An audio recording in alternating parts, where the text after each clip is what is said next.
Hi guys, today we're doing Ravnica City of Guilds, the very first time we are introduced to Ravnica. This was requested and I'm really happy to go over it today with all of you. This is a set that I do not have in foil yet. I'm in the process of completing it, and if you want to again hear about my process and go over that, we'll do that at the end where I'll show you the foil version of the set that I have, which is fully incomplete. So this is the very first time that we go to the beautiful plane of Ravnica, which is this city world.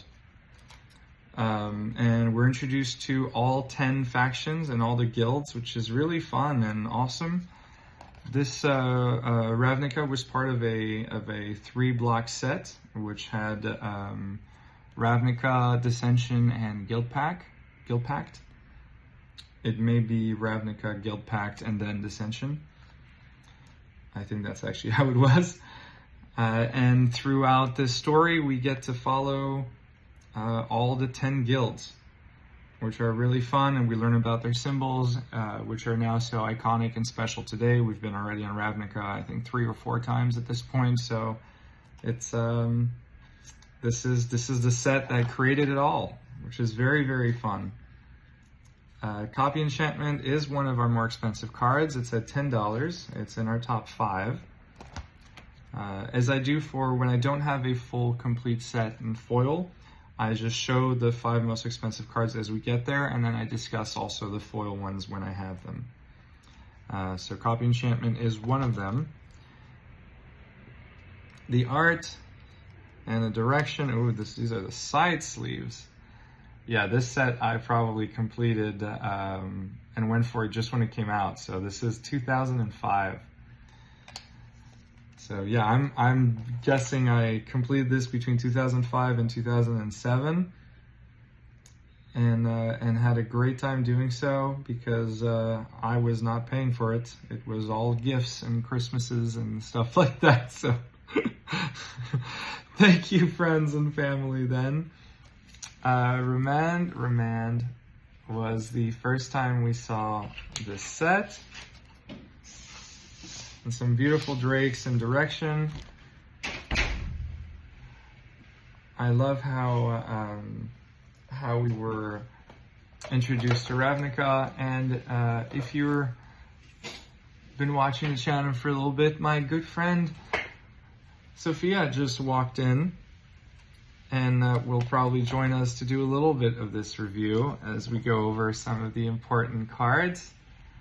Dark Confidant is our 3rd most expensive card at $20. My mouth is a little numb from what? From a cough drop. A cough drop? Are you feeling sick? Why are you coming here if you're feeling sick? So I probably can't talk. I don't know if I'll talk very well. So here we just reviewed Dark Confidant at $20, which is the 3rd most expensive card in the set. This is the World of Ravnica. I'm not sure. Do you know the World of Ravnica? Not at all. It's we were introduced to all these weird factions, which like guilds, and introduced to a world where everything is kind of separated by which guild you belong to. There's kind of this competition, if you want, between all 10 of them, trying to get more and more followers to join them, and you see a little bit of the characters and the creatures. That these side-loading things I'm not a big fan of, but I had. I see a lot of these cards and characters that kind of shaped the direction in which these guilds went. You'll see probably a bit more of it when we go in. This is a beautiful dragon.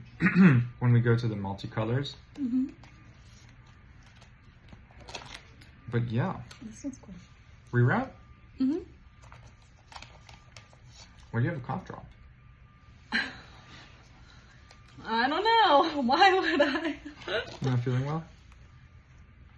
Surge of Zeal. See, this is the symbol for Boros, which is red and white. We see them more on the foils. Of course, Birds of Paradise. I love this card. We've had it since Alpha. It's very special. Court of Calling was also very expensive at a time, not anymore. And the most expensive card in the set is Doubling Season. Are those flies? Huh?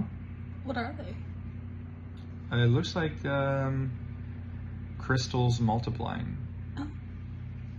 What do you see? I may be wrong. It could be something entirely different.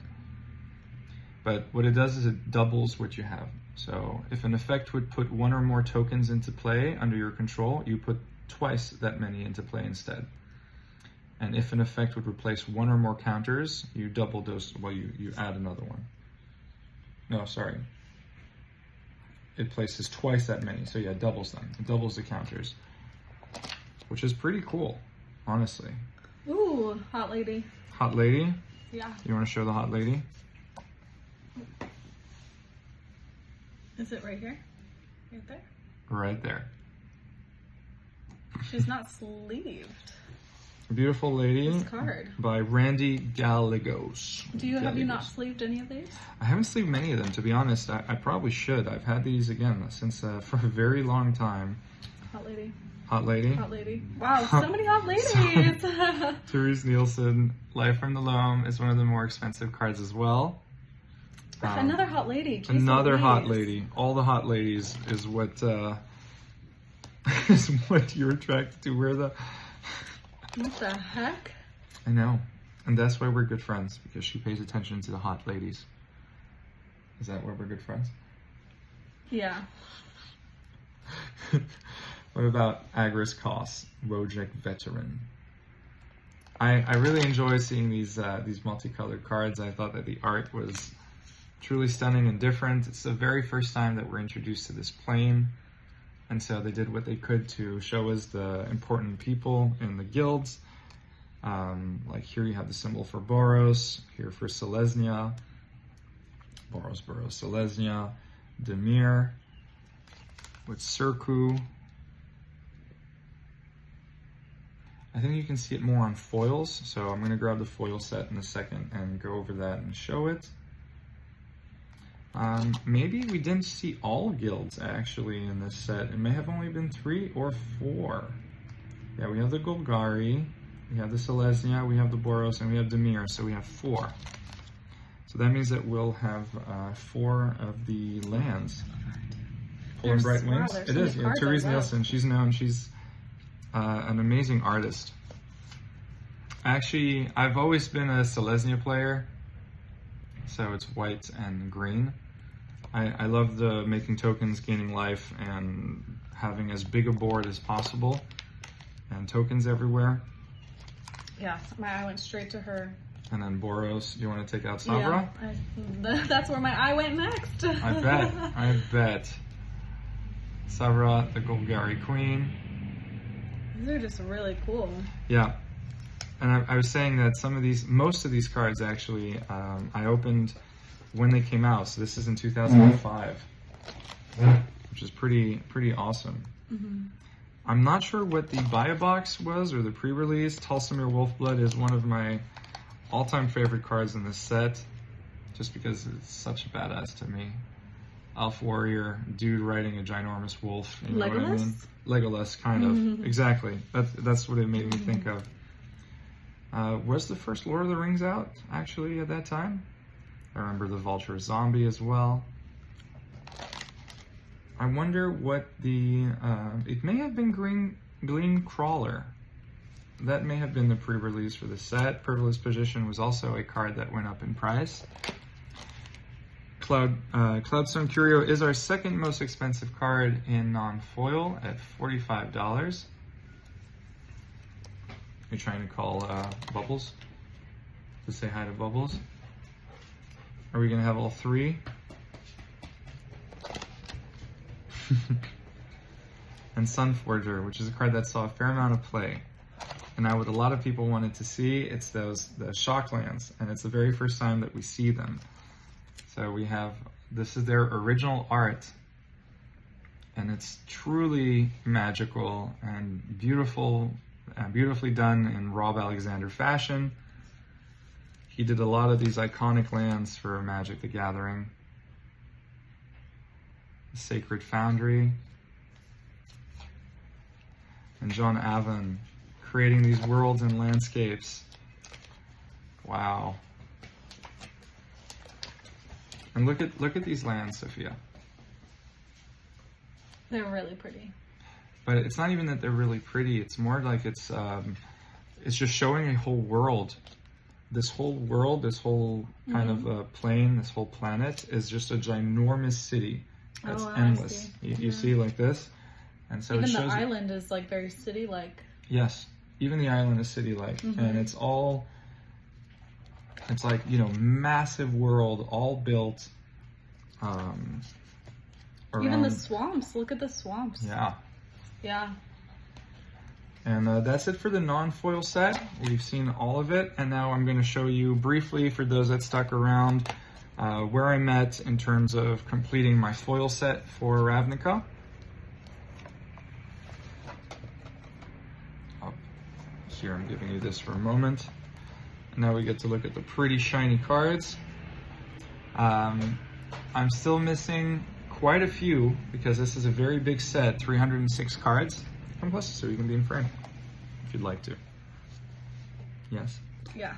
There we go. Yeah.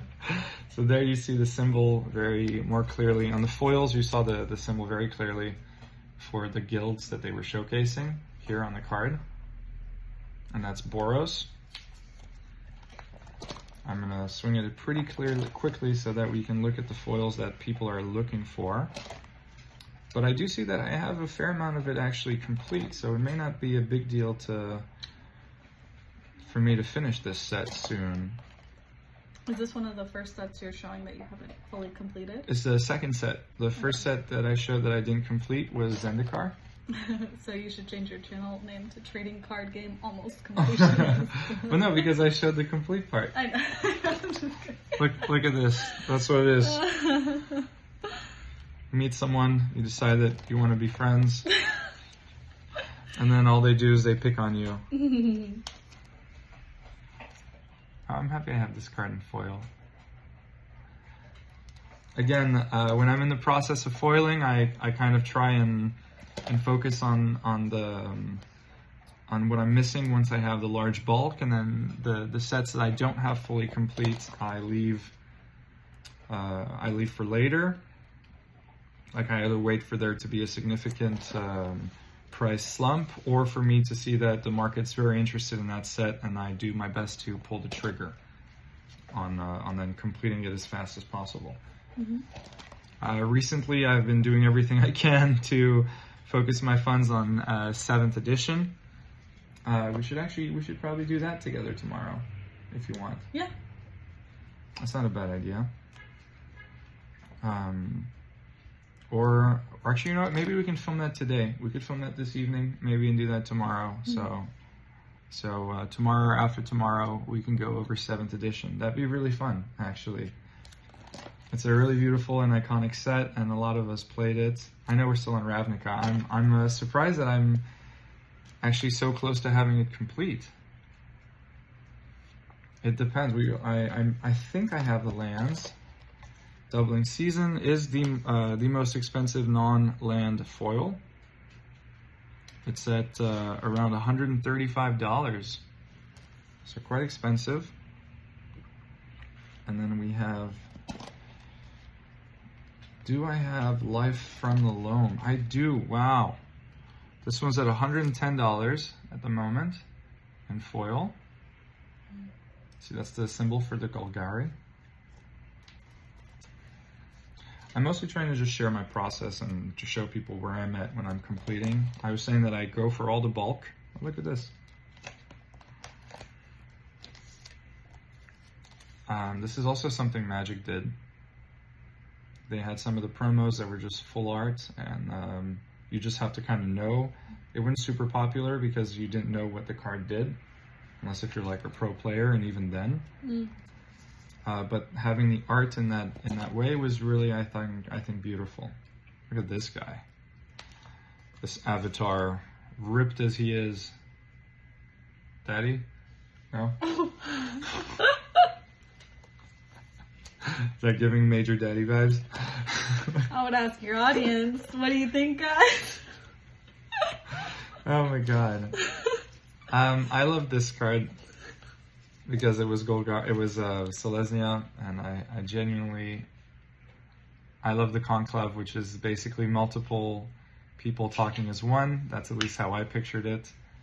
Chorus of the conclave. Wow, I keep on saying it, but I'm really impressed by the fact that it's almost complete. You're impressed with yourself. I'm impressed with myself, yeah. I'm impressed with myself. We have your pretty lady. These are two pretty ladies that you enjoyed. Yeah, so many. I do try and get the ones I like. Sadek, Lord of Secrets. Look at this guy. He looks pretty cool, right? Pretty mean. I am just wondering if I do not think I have the pre-release card, which is a bit surprising to me. That's usually a card that I'm sure I opened it myself. Sorry, it was given it to me. Oh, I do have it. There we go. It is the Gleam Crawler. Perfect. All right, there we go. Can you see? 24th of September 2005. Wow. Yeah. That's when you got these? And when they were released, you got them, or later on? No, I went to, there's a shop in France that I went to, and that I used to go to very regularly. Some curios, also around $90. $80. Oh wow, this and one's it's foil. Cool. Bottled cloister. Mm-hmm. Because you like seeing the city in the bottle. Yeah, it's very fun art. That's funny because there is another very old set called Arabian Nights, and there's a whole card called City in the Bottle, and it's probably a big throwback in terms of art. I'm really impressed with myself. I had no idea I was anywhere near this much complete. And look at that, I do have at least one of the lands. The beautiful foil Overgrown Tomb. The lands are the most expensive cards in this set by very far. I feel like that doesn't happen often. It depends on the set, Sometimes. but it does happen pretty often. Okay. Wow, I do have them all. That's insane. I'm really proud of myself. Well, you collect a lot. It makes sense.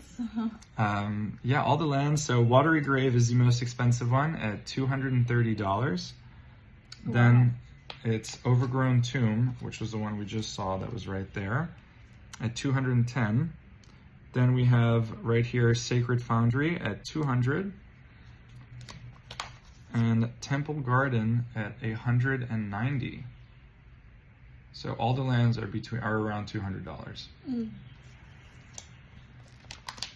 Which makes it a little expensive. And this one is signed. You can see signature by the artist Rob Alexander, who is notorious for signing a lot of his cards. I believe it's also even altered. Look at this. What does that mean? He drew a little skull. Oh wow! You see? That's pretty cool. Yeah, it's pretty cool. I guess this is a little high for those at the very end that see that. What do you think of alters? I would love to hear your thoughts on, do they either make the card more or less expensive, and your opinion on that. Yeah. Oh my God, 18 minutes. Well, I hope you enjoyed us and going over this, and Sophia joining us mid-video today. Thanks for being with us, and what do you want to say anything to our couple viewers? No, hope you enjoy. Enjoy what? What are they enjoying? The video. Hope you enjoy the video. Have a great day, guys.